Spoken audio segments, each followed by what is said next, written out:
Once upon a time, there was a little girl named Emily who loved spending time with her grandma Mia.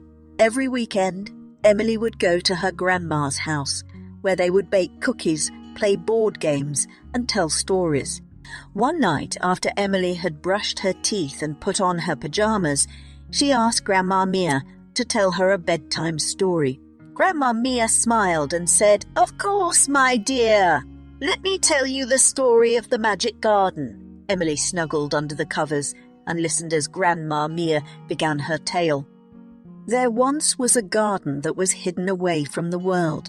No one knew about it except for the birds and the animals who lived nearby. This garden was not like any other garden, for it was magical. The flowers in this garden glowed in the dark, and the trees sparkled like diamonds. Emily's eyes widened in wonder as she listened to her grandma's words. In this garden lived a little fairy named Lily. She was the caretaker of the garden, and she made sure that everything was in order. Every night, Lily would sprinkle fairy dust on the flowers and the trees, making them even more magical than before. "Wow!" exclaimed Emily. "I wish I could see that garden." Grandma Mia chuckled. Well, one night, Lily was feeling generous, and she decided to let a human visit her garden. "She chose a little girl just like you, Emily," Emily gasped. "Me? I get to visit the magic garden." Grandma Mia nodded.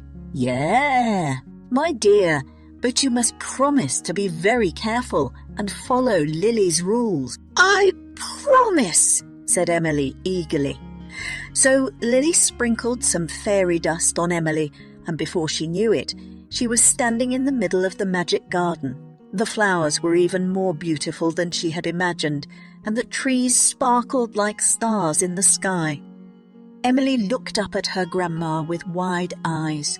"What happened next?" "Well," continued Grandma Mia, "Lily showed Emily around the garden, and they had a wonderful time. But then Lily reminded Emily that she needed to return home before the sun rose, or she would be stuck in the garden forever." Emily nodded, understanding the gravity of the situation. So Lily gave Emily a special flower to take home with her. This flower would always remind her of the magic she had experienced in the garden. Emily promised to take good care of the flower and to visit the garden again someday. "And did she?" asked Emily, with a yawn. Grandma Mia smiled. "Well, that's a story for another night. It's time for you to go to sleep now, my dear." "Good night, Emily." "Good night, Grandma Mia," said Emily, snuggling deeper into her blankets. As she closed her eyes, she couldn't help but dream of the magical garden and the little fairy named Lily.